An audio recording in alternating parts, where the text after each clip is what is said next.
보통 옷이 날개라고 하지요. 옷이 날개라고 해서 우리가 보통 옷을 입을 때 신경을 씁니다. 여러분 어떻습니까? 여러분은 선택할 수 있다면 평범한 옷을 추구하는 그런 쪽입니까? 아니면 화려한 옷을 추구하는 그런 쪽입니까? 저는 어린 시절 4학년 때까지 전기가 안 들어오는 그런 동네에서 살았습니다.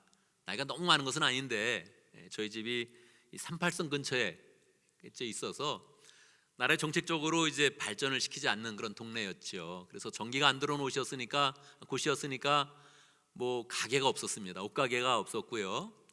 보통 옷을 한번 사려면 버스를 타고 나가서 5일마다 한 번씩 일하는 그런 장에서 보통 옷을 이제 샀죠. 그럼에도 저희 어머니는 그런 곳에 가서 사기보다는 보따리 장수죠. 옷을 이렇게 머리에 이고 이제 집집마다 돌아다니는 그 보따리 장수 아줌마에게 한 1년에 2번 정도 추석을 앞두고 설날을 앞두고 그렇게 옷을 샀습니다. 추석을 맞이해서 설날을 맞이해서 새 옷을 입으면 뭐 보따리 장수에 산 거니까 대단한 건 아닌데 괜히 마음이 으쓱하고 괜히 어깨를 피고 막 이렇게 걸었던 거를 기억을 해요. 그런데 평소에는 어떤 옷을 입었는가 뭐 기억이 나지 않습니다. 그냥 있는 거 그냥 걸치고 그냥 이제 살았지요. 어린 시절에 하도 그래서 그런지 지금 제 마음 가운데는 옷을 고르라 그러면 화려한 옷을 이렇게 고르기는 뭔가 두려운 마음이 있는 것 같아요. 불편한 마음이 있는 것 같아요. 저한테 고르라 그러면 저는 평범한 옷을 그냥 이렇게 골라서 입을 것 같습니다. 여러분은 어떻습니까? 어떤 옷을 고를 것 같습니까? 뭐 선택과 취향이라면 뭐 평범한 옷을 고를 수도 있고 또 뭐 화려한 옷을 이제 고를 수도 있겠죠. 그런데 우리가 조선시대 때만 생각을 해봐도 옷은 그 자체를 신분을 나타내는 그런 도구였습니다. 보통 정일품 그러면 대붉은색 그렇게 해가지고 아주 진홍색의 그런 옷을 입었고요. 정이품은 중간의 붉은색, 그 다음에 또 정삼품은 이제 작은 붉은색. 그래서 1품에서 3품까지는 붉은색을 입었습니다. 4품이 되면 청색을 입었고요. 5품이 되면 조금 더 옅은 청색을 입었고 6품이 되면 초록색을 입었습니다. 그러니까 누구를 만나는 순간에 그 색깔을 보고 바로 신분을 아는 거예요. 내가 정 5품이면 딱 만났을 때 정 3품 붉은색을 보면 그냥 고개를 숙이는 겁니다. 먼저 고개를 숙이고 명령을 받는 그런 입장에 서게 되는 것이지요. 그러니까 옷은 오늘날에는 분명히 취향과 선택인데 옛날에는 옷 자체가 신분을 나타내는 그런 도구였습니다. 오늘 말씀은 옷에 대한 그런 이야기를 다루고 있습니다. 야곱이 12아들이 있었습니다. 하나님이 야곱에게 축복을 주면서 12아들을 이렇게 주셨는데 그 중에 11번째 아들 요셉에게만 특별한 옷을 입혔어요. 나머지는 평범한 옷을 그냥 입힌 겁니다. 눈에 확 띄게 되죠. 야곱이 살던 그런 시대는 우리 조선시대 때보다 한 2500년 전쯤의 그런 이야기이죠. 그러니까 그 당시는 색깔 있는 옷을 구할 수가 없었어요. 뭐 성주 정도 되거나 최소한 왕 정도 돼야지 이 색깔 있는 옷을 입지 다 그냥 색깔을 입힌다는 것 자체를 상상을 못하던 그런 시기였습니다. 그러니까 색깔 있는 옷을 입는다는 것은 굉장히 특별한 그런 신경을 써야 되고 마음을 써서 입혀야 되는 거죠.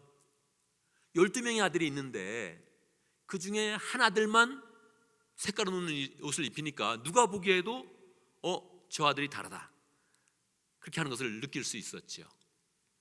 왜 그랬을까요? 왜 12명의 아들이 있는데 그 중에 한 아들만 색깔 있는 옷을 입혔을까요? 뭐 단순하게 이유를 찾자면 야곱은 사랑하는 그런 여인이 특별히 있었습니다. 라헬이라는 그런 여인이 있었는데 그 여인이 요셉을 낳고 나서 둘째 또 베냐민을 낳다가 죽게 된 거예요. 그러니까 먼저 부인을 떠나보내게 된 거죠. 특별히 사랑하는 아들이었는데 사랑하는 아내였는데 그 아내가 낳았던 그 남은 아들 이 아들을 특별한 그런 그 마음이 이제 있어서 요셉에게 이제 편애하면서 옷을 입혔다 이렇게 생각을 할 수가 있죠. 근데 뭐 누구나 알 수 있듯이 이건 너무 눈에 띄는 시대니까 그 당시는 뭐 너무너무 이게 멀리서 봐도 눈에 띄고 아무도 그런 사람이 없으니까 옷을 입는 그런 순간에 주목을 받게 되고, 오늘 말씀에서도 그렇게 말씀하지 않습니까?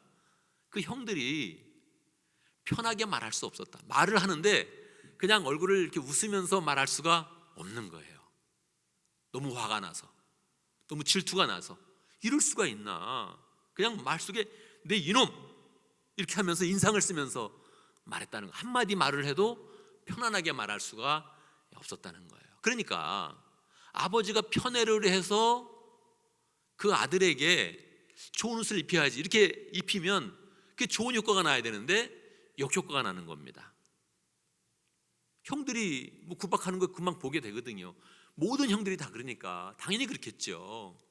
모든 형제들이 요셉에게 말할 때 뭐만 한마디 말을 하면 막 공격을 하고 말을 사납게 하는 거예요.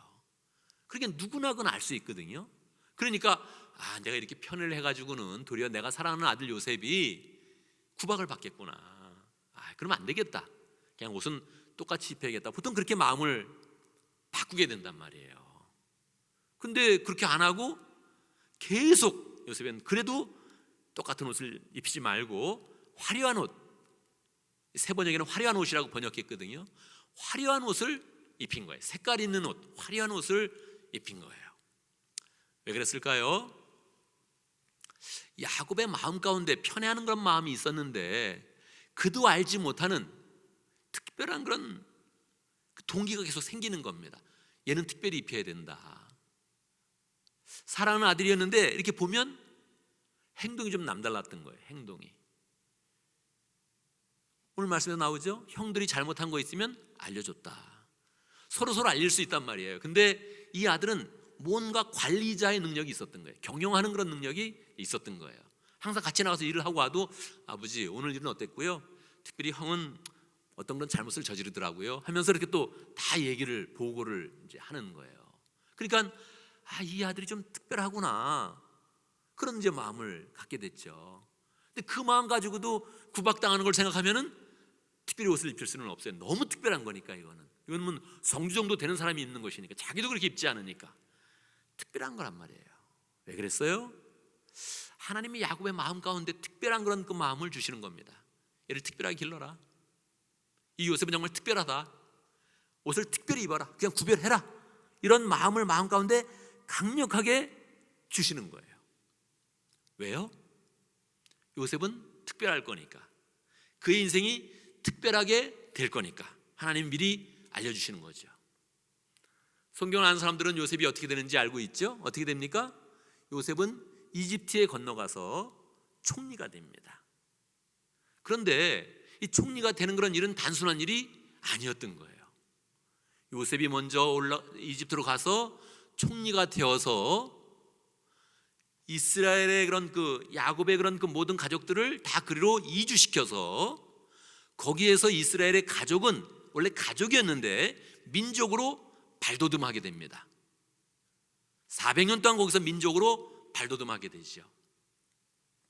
원래 이스라엘 사람들은 특별한 그런 자부심이 있었죠. 그래서 다른 민족과 결혼을 안 합니다. 그런데 당대에는 이집트가 최고였거든요. 이집트. 당대는 이집트가 최강의 나라였습니다. 이집트가 지금 미국 같은 그런 나라였단 말이에요. 그러니까 이집트 사람들도 자부심이 있었거든요. 일반 사람들을 다 우습게 하는 거면 다 이방인들, 결혼 안 해, 그렇게 생각을 했던 거예요. 그러니까 이집트 사람과 이 유대인이 만나면 서로 결혼을 안 하는 거예요. 그러니까 아주 안전하게 땅을 딱 부여받아가지고 안전하게 민족으로 발돋움할 수 있었던 것입니다. 가나안 땅은 왜 안 돼요? 가나안 땅은 문화가 나빴습니다. 38장에 그 내용이 나오고 있죠. 성적으로 물러나고 이방신이 많고, 거기 있다면 이스라엘 그 가족은, 야곱의 그런 가족은 동화되어서 없어지게 됩니다. 그러니까 하나님은 계획을 가졌던 거예요. 내가 요셉을 먼저 이집트에 보내서 총리로 만들어서 안전하게 그곳으로 이주해서 땅을 부여받아서 거기에서 서로 이집트 사람과는 교제하지 않고 한 민족으로 발돋움해서 내가 이 민족을 사용할 것이다. 이 민족에게 율법을 줄 것이고 특별히 이 민족에게 메시아가 오게 하는 그런 민족이 되어서 메시아를 받아서 세계 모든 그런 민족을 구원하는 그런 역할을 감당하게 하리라. 이런 계획을 하나님이 이제 가졌던 거예요. 그러니까 야곱이 편애하는 것도 있었지만 하나님이 요셉을 특별하게 봤던 겁니다. 특별하게 봐서 요셉아, 너는 앞으로 총리가 될 사람이다. 여기서 양치는 사람이 아니다. 마음을 처음부터 특별하게 가져라. 그런 하나님의 마음을 잘 이해해서 요셉이 예수 그리스도의 이런 그 마음을 가졌다면, 다른 사람을 잘 섬기고 사랑하고 더 겸손한 그런 마음을 가졌다면, 그러면 그 역할을 정말 온전히 잘 감당할 수 있었겠죠. 근데 요셉은 또 성품이 어렸을 때는 그렇지 못한 거예요. 어렸을 때는 고자질 잘하고 다른 사람의 잘못을 지적하고 다른 사람의 잘못을 크게 말하고 이런 성품을 가졌던 거죠. 그렇게 되니까 요셉은 잠시 그 옷을 벗기는 일을 당하게 되고 채색 옷은커녕 나중엔 종의 옷을 입었다가 거기서 많은 훈련을 받고 다시 하나님의 그런 계획대로 총리가 되어서 결국은 야곱의 그런 흔적들을 다 그리고 이주시키고 거기에서 민족으로 잘 발돋움하게 하는 그 역할을 나중에 잘 감당을 하게 되는 것이죠. 우리는 이 사건을 보면서 우리에 대해서 한번 생각을 해봐야 됩니다. 다시 한번 묻겠습니다, 여러분. 우리는 선택할 수 있잖아요. 옷이 있는데 하나는 평범하고 소박한 그런 옷이에요. 하나는 화려하고 색깔이 있는 그런 옷이에요. 자, 여러분은 어떤 옷을 입기를 원하십니까? 어떤 옷을 입으시겠어요? 저는 어떤 옷이라고요? 저는 화려한 옷을 입기가 불편해. 마음이 내가 이런 거 입어도 되나? 이렇게 마음이 불편해요. 못 입어. 예. 자, 여러분은 어떻습니까? 여러분은 화려한 옷 입어야지. 물론 또 화려한 옷도 두 가지 종류가 있죠. 싼티가 나는 화려한 옷도 있고, 화려한데 싼티가 나. 화려한데 진짜 이거는 명품이네, 그런 것도 있고, 평범한 것도 두 가지죠. 하나는 평범한데 진짜 보따리 장소 아줌마가 파는 그런 옷이 될 수도 있고, 어떤 옷은 평범한 듯 보이는데 기티가 나는 그런 옷이 물론 있죠. 근데 그냥 뭐 너무 복잡하게 생각하지 말고 평범하고 그냥 색깔이 없는 옷, 하나는 화려한 옷, 이 두 가지 중에 어떤 옷을 입기를 원하십니까? 한번 손 한번 들어볼까요? 저는 1번 평범한 옷. 할렐루야. 좋습니다. 취향이니까 아무것도 없죠. 난 그래도 좀 화려한 게 좋아. 할렐루야. 화려한 옷 좋습니다. 중간 분도 있죠. 손 안 든 분도 있는데 존중합니다. 우리는 이제 마음 가운데 어떤 옷을 선택할 수 있습니다. 근데 중요한 거는 하나님은 어떠냐는 거예요. 하나님은 어떤 옷을 우리에게 입혀주기를 원하실까요? 오늘 요셉이 화려한 옷을 입었던 것은 난 화려한 옷을 입을래, 그래서 입은 건 아니거든요. 그죠? 하나님이 입혀준 거예요. 먼저는 야곱이 입혀줬고 두 번째는 하나님이 입혀준 옷이거든요. 그러니까 우리가 일단 입는 옷은 그냥 입을 수 있지만 지금 요셉이 입었던 옷을 보면 하나님이 입히셨네. 하나님은 우리에게 옷 입히시길 원하십니다. 하나님이 우리가 입는 옷에 관심이 있을까요? 있습니다, 여러분. 있습니다. 하나님은 우리가 옷 입는 옷에 관심이 있으세요. 아담과 하와가 선악과를 먹었을 때 부끄러워서 나뭇잎으로 자기를 부끄러운 것을 가렸는데, 그때 하나님이 다시 가죽옷을 그들에게 입히셨다 하는 그런 내용이 창세기에 나옵니다. 하나님이 직접 옷을 입히세요. 아담과 하와를 입히셨다는 것은 우리 모두에게 하나님이 옷 입히기를 원하시는 거죠. 우리가 입는 옷, 하나님의 은혜 가운데 이제 입은 것이죠. 그런데 우리는 이제 영적인 존재니까 더 영적으로 생각을 해봐야 되죠. 그냥 입는 옷은 평범할 수도 있고 화려할 수도 있으면 그건 취향이에요. 그런데 하나님은 진짜로 우리에게 영적으로 우리의 옷을 입혀주기를 원하십니다. 어떤 옷입니까? 사명의 옷이죠. 사명의 옷. 우리에게 사명의 옷을 입혀주기를 원하는 거예요. 우리가 그런 존재가 옷을 입는 순간에 신분이 결정되어지고 할 일이 결정되어지고 그리고 삶의 목표가 결정되어지는 사명의 옷을 우리에게 입혀주기를 원하시는 거예요. 제가 지난 2주간 한국에 다녀왔습니다. 한국에 천안에 천안아산 제자교회라는 그런 교회가 있는데 그 교회가 이제 가정교회를 하면서 특별히 이렇게 영혼을 계속 구원시키는 일에 아주 굉장히 잘 감당을 해요. 굉장히 촌에 있고 그렇게 큰 교회는 아닌데 아주 특별한 그런 은혜 가운데서 계속 부흥을 하는 그런 교회예요. 제가 그 교회 가서 이제 2주간 있으면서 여러 가지를 배우는 그런 시간들을 이제 가졌습니다. 이번에만 간 게 아니라 제가 5년 동안 거기를 꾸준하게 이제 교회를 갔습니다. 5년 동안 꾸준하게 교회가 변화되는 그런 모습을 이제 본 거예요. 거기 사는 그런 사람들은 대부분 평범한 그런 사람들이었어요. 늘 이제 목사님한테 강의를 한번 듣고 저녁에는 이제 목자 목녀님들을 보통 만나. 거기에 있는 이제 리더들을 이제 만나는데 맨날 식사하면서 이제 얘기를 인생의 이야기를 이제 간증으로 듣는 거예요. 여러 사람들을 만나는데 한 분 만났을 때 이제 63세라 그러는데 8년 전에 이제 주님을 이제 영접을 했다 그래요. 거의 술을 먹고 막 이렇게 막 살다가 결국은 이혼의 그런 그 과정 속에 막 이렇게 있었는데 간신히 마지막 도장까지 찍었는데 보증인 도장을 안 찍어서 이제 이혼서를 내지는 않고 다시 극주로 돌아왔을 때 이제 어떤 한 사람이 교회 나와봐라. 그래서 이제 교회 나가면서 술도 끊고 8개월 만에 지금으로 치면 이제 구역장 같은 게 되는 거죠. 거기 목자라고 얘기하는데 목자가 되어서 변화된 그런 삶을 산 거예요. 지금 직업은 이제 배달 음식 그 한다래요. 아침에 새벽에 나가가지고 이제 음식을 막 만들어서 이제 배달을 하고 4시 정도에 끝난다 그래요. 본인이 사업을 더 늘릴 수 있는데 사업에 늘릴 생각은 없습니다. 그냥 우리 2 식구 애들은 잘 컸고 2 식구 이제 먹고는 살고 이렇게 하면 조금 저축하면서 노년까지도 괜찮겠습니다. 더 사업은 안 늘릴 거고 4시에 딱 퇴근하면 저는 그때부터 사명으로 옷 입습니다. 그리고 교회 나와서 일하고 사람들 만나고 막 그렇게 한다는 거예요. 작년에도 제가 그분을 만났는데 참 인상적이었거든요. 늘 그 새벽에 나가는데 그보다 좀 더 일찍 일어나서 기도를 한다는 거예요. 기도하는 그런 인원수가 자기가 늘 필요한 사람을 이렇게 메모에 적어가지고 기도하는데 기도 노트를 한번 보여줬어요. 근데 굉장히 숫자가 많은 거예요. 당시 한 200몇 명이 됐어요. 근데 일반 사람이 200몇 명을 매일 기도한다는 게 어렵거든요. 다시 또 그 기도 노트 가져왔더라고요. 제가 그동안 또 늘어가지고 한 300명 됐습니다. 삶은 어떤가? 삶은 4시에 딱 퇴근하고 사명으로 옷 입어서 사역을 했는데 구역이나 목장, 이 목장을 올 한 해 제가 지난해부터 오는 그 한 해에 3개 목장을 분가했다는 거예요. 깜짝 놀랐죠. 얼굴 가운데 딱 보면 이분이 사명으로 옷 입은 사람이구나.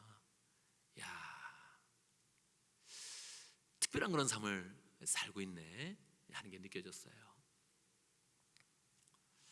제가 수요일 날 이제 돌아와서 우리 교회에서 또 새벽 기도를 인도하고 또 교인들을 이렇게 만나는 시간들을 가졌습니다. 우리 교인들은 어떨까?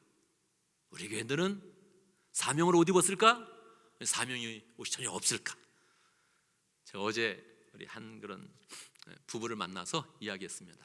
제가 제자교회 가서 사명으로 옷 입은 사람들을 만났는데 2분을 보니까 2분은 그 사람보다 더 뛰어날 그런 자질이 있습니다. 그렇게 얘기했어요. 얘기하면서 느낀 거예요. 얘기하면서 이 부부도 사명으로 옷 입었구나. 할렐루야.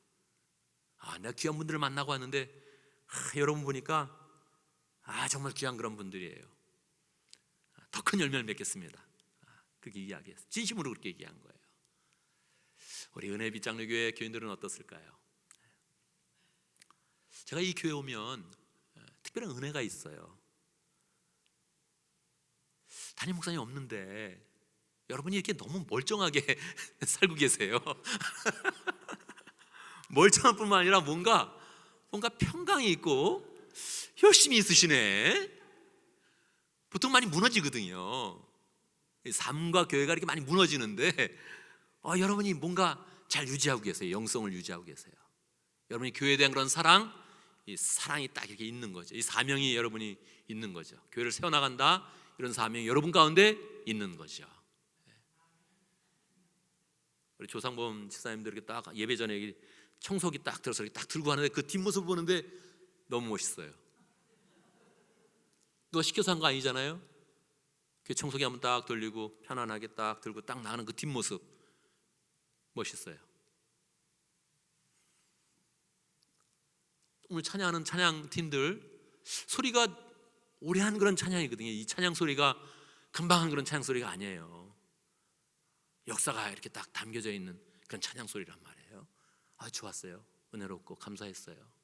예, 그냥 들으면서 제가 멀리서 들으면서 이 찬양 소리 뭐지? 그러면서 한번 들어봤습니다. 여러분이 앉아 있는 그런 모습, 예배드리는 모습, 사명감이 있구나 하는 게 느껴져요. 귀합니다. 그런 사명 옷 더 굳건하게 입고 계속 잘 유지하는 게 필요합니다. 이 사명의 옷이라는 것은 그냥 입으면 티나는 거예요. 사람들 앞에는 좋게 티나지 않을 수도 있어요. 이 형제들이 요셉을 막 핍박한 것처럼 또 뭐냐, 또 뭐가 특별해, 또 뭔데 옷을 입어, 이럴 수 있어요. 예수님도 사명 옷을 입었을 때 사람들이 핍박하지 않습니까? 하나님의 아들로 왔고 사랑하기 위해서 왔고 구원하기 위해서 왔는데 바리새인과 서기관과 많은 사람들이 뭐 핍박을 하다가 나중에는 십자가에 죽이는 일까지 했단 말이에요. 사명을 입는다는 것은 이 삶 가운데 가끔은 불편하고 필요 없는 말도 듣고 그럴 수 있습니다. 그러나 그럼에도 불구하고 우리는 사명 옷을 입어야 됩니다. 사실 벌써 입고 있는 거예요. 어떤 분은 건강으로 사명의 옷을 딱 입죠. 나 건강해, 건강해. 좋은 거죠? 네. 좋은 거죠. 그 유튜브에 보니까 노화를 방지하는 법, 채식도 아니다, 비타민도 아니다. 그럼 뭐냐 궁금했어요. 제가 한번 봤어요. 의학 박사가 와서 이야기를 하는데 신기했어요. 비타민도 아니고 채식도 아니다. 노화를 방지하는 법은 뭐냐? 첫 번째, 현역이라는 인식을 가져야 된다. 현역이라는 인식. 나 은퇴했어. 이런 순간에 늙는다는 거예요. 이런 순간에. 근데 은퇴는 안 할 수 없잖아요. 나이가 들면 몸도 약해지고 은퇴를 해야 되는 거거든요. 그죠? 근데 우리 은퇴하는 방법이 많이 있습니다. 사명으로 옷 입고 난 교회에서 일해, 하나님을 위해서 일해, 내 인생은 하나님께 부름받은 사람이야, 이런 마음을 가지고 있으면 우리는 그 의식 가질 수 있죠. 가질 수 있죠. 두 번째가 긍정적인 마음이래요. 긍정적인 마음. 긍정적인 마음을 어떻게 가질 수 있습니까? 잘 될 거야. 잘 될 거야. 여러분 한번 생각해 보세요. 누가 막 슬퍼하고 있어요. 뭐 사고가 났고 뭐 어려움이 있어서 막 슬퍼하고 있어요. 근데 옆에 가서 잘 될 거야, 잘 될 거야. 기분이 어떨 것 같아요? 그 듣는 사람 기분이 어떨 것 같아요? 더 나빠요. 맞습니다. 나 아픈데 괜찮아. 안 괜찮아. 나 아파. 내 마음은 알아주지 않고 자꾸 괜찮다 그래. 나 아파 진짜로. 괜찮아. 아파. 무조건 괜찮다 그러고 무조건 긍정이고 도움 안 돼요. 그거 정신없는 사람이지. 어떻게 긍정적인 마음을 가져요? 우리는 긍정적인 마음을 가질 수 있습니다. 우리는 항상 긍정적인 마음을 가질 수 있어요. 인생은 항상 비극으로 끝납니다. 인생은 모든 사람에게 다 늙고 힘들고 아프고 병들고 외롭고 그리고 죽는 거로 끝나는 거예요. 누구에게나 적용되는 거예요. 그러나 우리는 죽어도 사는 믿음, 할렐루야. 죽으면 영혼을 하나로 가는 그런 믿음, 몸이 약해질 때 영적으로 더 강건해질 수 있는 그 믿음, 그걸 갖고 있는 거예요. 우리 인생이 안 되는 것 같을 때 더 하나님의 은혜를 깨닫고 하나님과 관계가 좋아지는 그 사명을 우리는 붙들고 있는 거예요.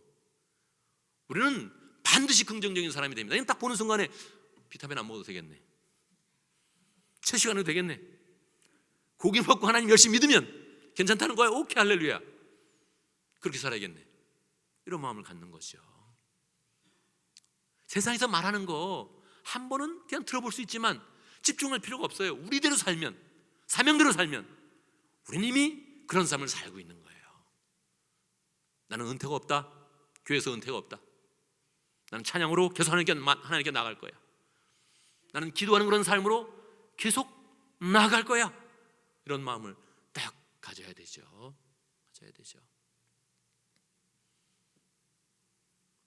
기도하는 것은 아파도 할 수 있거든요. 아파도 깊게 할 수 있거든요. 중국 전체를 변화시킨 선교사님은 이야기했어요. 나의 선교의 그런 모든 열매는 병상에서 누워서 나를 기도하고 있는 누님 덕분이다, 그렇게 이야기했거든요. 누워도 기도할 수 있다는 거예요. 얼마나 강렬합니까? 누워서도 아플 때 영생에 대한 소망을 더 강력히 가질 수 있다는 거예요. 삶에 괜찮아 얘기할 때 기도하고 하나님께 확신 얻고 하나님이 회복시킬 거야, 괜찮아. 담대하죠. 이 말은 담대하죠. 그냥 괜찮아가 아닙니다. 내가 기도했는데, 내가 대신 울면서 기도했는데 괜찮아, 잘 될 거야. 내 당신을 믿음으로 보니 당신이 입고 있는 옷은 평범한 옷이지만 하나님이 정말 화려한 사명 옷을 입혀주셨네, 이런 말을 할 수 있다면 서로 얼마나 은혜가 됩니까? 사람들은 다 외모로 판단하는 건데 입고 있는 옷은 평범하지만 하나님이 주신 사명으로 옷 입었다, 또 사명으로 나갑시다. 서로에게 힘이 되는 것입니다. 이렇게 사명을 굳게 쓰면 우리 삶 가운데 조금의 어려움이 있어도 쉽게 이겨낼 수 있는 것입니다. 요셉은 결국 노예로 팔려가서 감옥살이도 하고 모함도 받았고 어려움도 겪었지만 그 모든 시간에 정말 총리가 될 수 있는 그 역량을 딱 가져서 30세가 되었을 때 총리로 나갔는데 아무도 반대하지 못했습니다. 여러분, 유대인과 이집트 사람은 피부색이 차이가 납니다. 피부색이 외모에서 그냥 딱 차이가 나는 거예요. 그 조상이 다르기 때문에 이 얼굴이 완전히 색깔이 다른 거예요. 골격도 다르고. 근데 이방인이 와서 총리가 된다? 말이 안 되는 거죠. 그렇지만 하나님 보시는 은혜 가운데 딱 쓰니까 자기 백성을 구원할 그런 사명을 가지고 이집트 사람들까지 구원한 그런 모든 영광을 누리면서 하나님의 축복을 받게 된 것이죠. 우리 사명으로 잘 서서 나가는 거, 우리 그런 삶 가운데 하나님의 큰 축복과 은혜와 능력이 보장되는 그런 삶입니다. 여러분, 건강하다고 갑자기 우리 그런 삶이 바뀌는 건 아니에요. 그런데 그 건강을 사명을 위해서 쓴다면 그 건강은 특별한 그런 축복이 되는 것이지요. 우리 돈이 많다고 그게 갑자기 축복이 되는 건 아니에요. 그것 때문에 우리는 타락할 수 있고 부패할 수 있는 것이죠. 근데 그 돈으로 하나님을 잘 사용한다면, 사명을 위해 사용한다면 보람을 느끼면서 하나님이 더 큰 축복을 주시게 되는 거죠. 내 마음 가운데 긍정적인 마음이 있으면 그 자체가 능력을 발휘하지는 않아요. 그러나 그 긍정적인 마음 가운데 하나님을 굳게 믿어서 다른 사람에게 평강을 준다면 우리의 그런 그 마음과 자세는 더 하나님이 큰 축복을 주시게 되는 것이죠. 그렇게 사명으로 나갈 때 어려움이 있어도 그 어려움을 잘 이겨내면서 결국은 하나님의 축복과 은혜가 우리의 그런 삶 가운데 풍성한 것을 누리게 되는 것입니다. 우리는 매일 아침에 새 옷을 입습니다. 우리 취향대로 고를 것입니다. 우리의 그런 선택대로 고를 것입니다. 그러나 하나님도 우리에게 매일매일 옷 입혀주기를 원하십니다. 여러분, 새롭게 사명으로 옷 입어서 우리 그런 삶 가운데 계속적으로 은퇴하지 않는 삶, 현역인 그 느낌을 가지고 긍정적인 마음을 가지고 하나님의 그런 사명을 잘 이루는 그런 가운데 우리 그런 삶 가운데 아름다운 열매, 축복의 열매, 풍성히 거두는 복된 삶이 되기를 바랍니다.